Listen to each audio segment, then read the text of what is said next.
I mean, what else are you gonna do?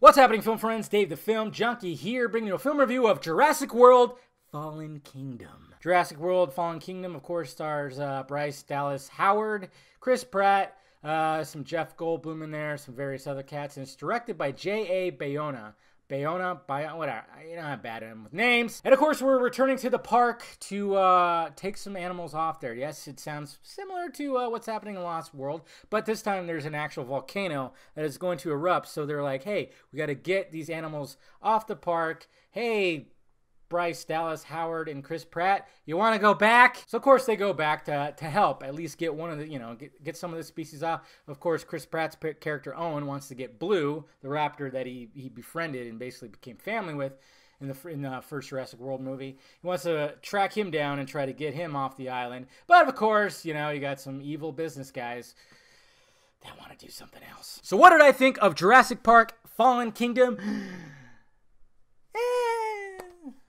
I enjoyed it. Yeah, I wasn't going into this movie expected to be blown away, expecting to love it. I was like, you know what?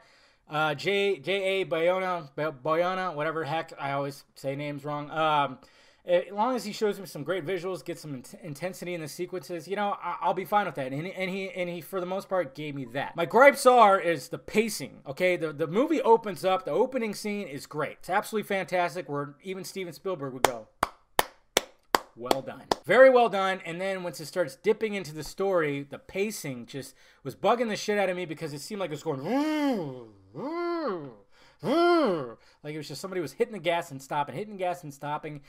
And, the way that they're trying to bring Chris Pratt and Bryce Dallas Howard back together, it just was dumb. And then this kid annoyed the fucking shit out of me. And then there got the other kid who was better, but still just kind of like, what? So that initial story just was, it was pretty bad. It's really bad. But like I said, the visuals, there's some really great visuals in here, some heartbreaking moments in here, and I even saw some people complaining that, like, oh yeah, the director just wanted to kill dinosaurs for no reason or put them in harm's way.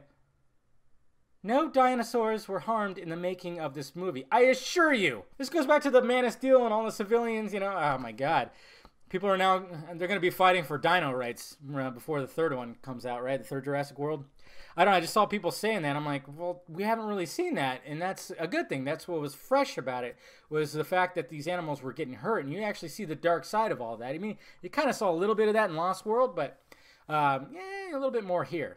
And speaking of the comparison to Lost World, there's some beats that they follow, but overall, I didn't really get that much of a Lost World tone to it or a sense to it, like it was a rehash, which everybody just says everything's a rehash nowadays. And I'm just like, what the fuck else do you want from this franchise? I didn't really get a sense of that too much, and I think the people who were screaming that the most didn't actually see the movie. They just saw the trailer and went, that's just a rehash. Because that's where we are nowadays. Everybody just hates everything and gets outraged by everything.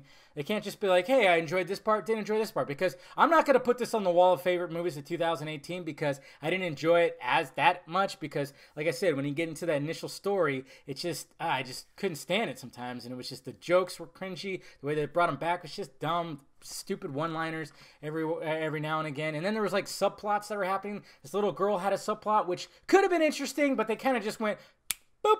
That's what was going on. But I am curious to see where they take the franchise, though, because it ends leaving it wide open for some things. I won't say what it is, but we'll see what happens in the third Jurassic World. Technically, of course, the sixth movie. That's just crazy. Just keeps on, and we'll see if Colin Trevorrow, see what he's going to do. He's got a lot on his plate. So I'm not going to put it on the favorite wall because I'm not rushing out to go see it again. Like I said, the new Velociraptor, the Idoraptor, what the heck, the Vido, I forgot what it's called. He was scary.